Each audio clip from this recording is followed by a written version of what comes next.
trip is coming to an end. It was very nice. It was one of the hardest things I've ever done in my life, like seriously, and dangerous too. There were parts of the routes that we were taking where I was like, if you make a mistake, then you'll seriously get injured or kill yourself in these mountains. And then they're like, of course, that's when you're walking through just rock gardens where you have to actually rock climb, and then losing your grip or your footing will, result in serious injury. And people got hurt during this trip. 2 people got hurt. And Padre Carlo got hurt as well. He was just ill for the 10-hour trip that we did, which was supposed to take less time. And even the faster group that I was with, it took us. We left at dawn basically. Or we had breakfast first, and then we left at like 7, and we only arrived at like 7 in the evening. So a 12-hour trip and then some breaks in between, but we were 10 hours like walking around through the mountains. And at that end was just, it was difficult, the ending, and you just did not have any energy. We're just running on Snicker bars and glucose and adrenaline. And not so much, the adrenaline wore off actually after the rock garden. That was pretty intense. But it was still a very good experience, I think. The whole trip was very nice. I did like it. I wish I got different shoes. These basics, but it talks volumes to these shoes. Like I've scaled mountains in these shoes, and they're mostly intact. I also got 2 Aero work gloves, and I haven't seen anybody else wear work gloves, but I swear to God, those are really excellent, specifically for mountaineering. They're super cheap. They're mass-produced because that's what makes them super cheap, and they're just extremely suited for the task. They have this coating on the fingertips, that rubber coating with some abrasive stuff or whatever that gives you grip. It's just really suited for the task. So, but one thing I really should have done is gotten 2 pairs, because both of my gloves have holes at the fingertips. Only from 4 days of hiking. On the 3rd day I saw the first holes. So you should definitely bring, if you're going hiking, you should plan in a pair of gloves for every 2 days of, full day hikes of 6 to 10 hours or whatever. And it's also nice to just have 2 pairs, because then you can switch between them when they get sweaty, and you just hang them on your rucksack. So you have 1 pair. I should put my chocolate somewhere else. You have 1 pair that you have on, and then you have the other one that you hang on your rucksack. Another thing that I did really bad is gotten a sunburn. I was bleeding, and I was wondering I don't have the pants on now, but where the blood was coming on that I was seeing on my pants, and I think it was from my arms, my left arm specifically. And so I definitely should have used the sunscreen, which I had with me, but it was 7 o'clock, and I was like, the sun isn't out and you don't apply it, and then you're scaling a mountain and you're jacked up on adrenaline. The last thing that you're thinking about is the sun on your skin. I noticed it like hours and hours later when I saw like blood on my arms. It doesn't look that bad though. Now, I don't see any real scarring. I don't know. Like, I was definitely bleeding there. Strange.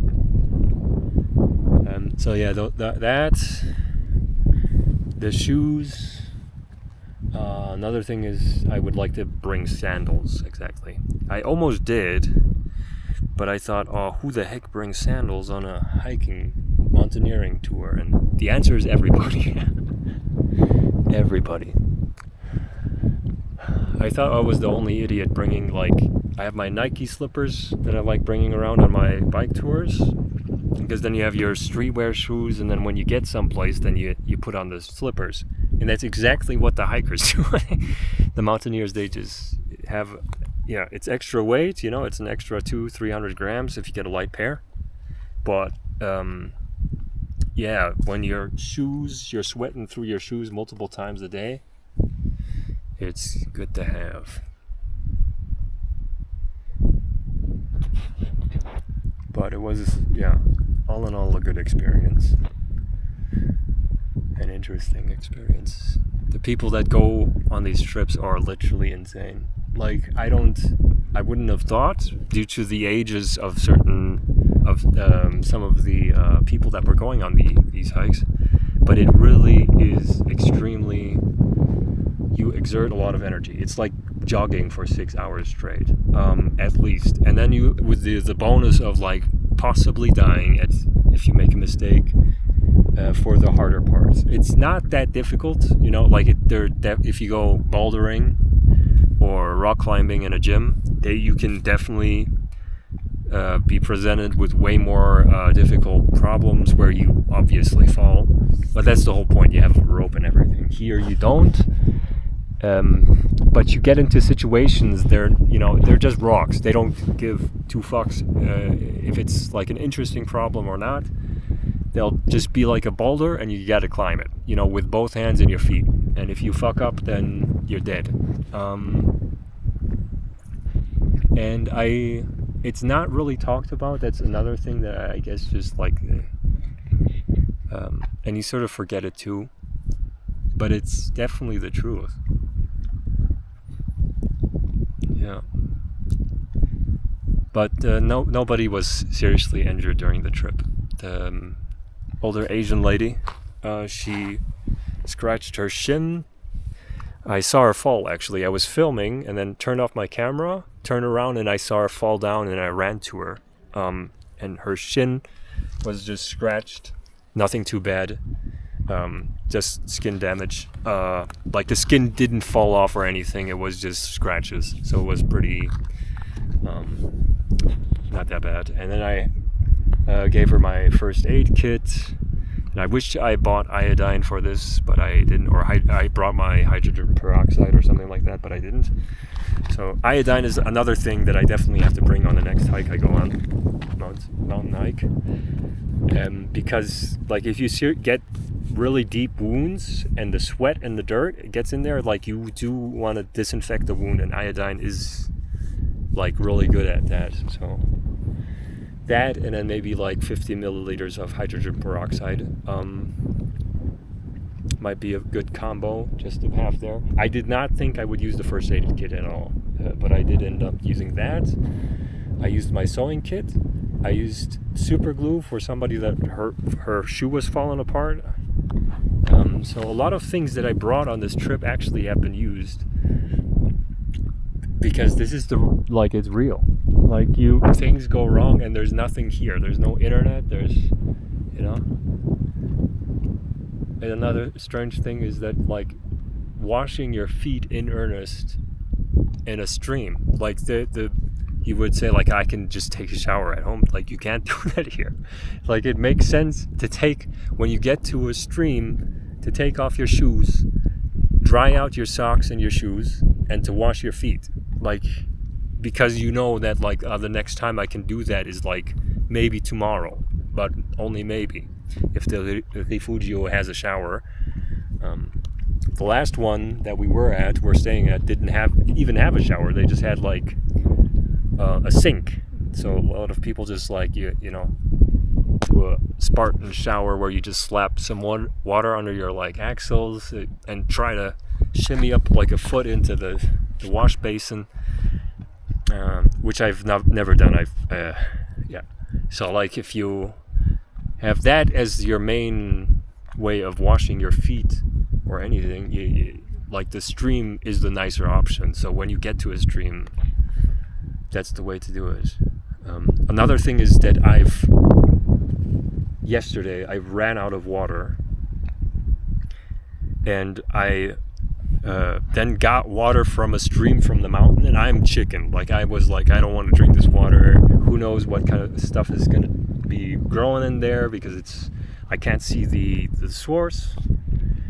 But the trip took way longer. It took like 10-12 hours. We were on the road, and I only brought 2 liters of water, so I ran out of water well before that happened. So an hour into, when we were sure, we looked at the map, that this wasn't like that, we're still too far off, and I was like, dehydrated and extremely tired. Then I ended up drinking that water from the stream, which is also interesting experience. And then I also ate wild blueberries, which was also tastes completely different than in the store. Very sour and very good. But maybe that's just very good because, like, if you're not starving but like very hungry and very tired, that was also very cool. And it's, like it's one thing if you're on a guided tour and like somebody says like, oh, now we eat the berries, or if you're like really hungry and there are berries and you eat the berries.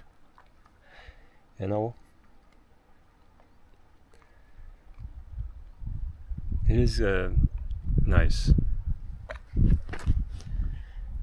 I'm also very glad that I bought that map. Didn't use the compass, but I definitely used the map.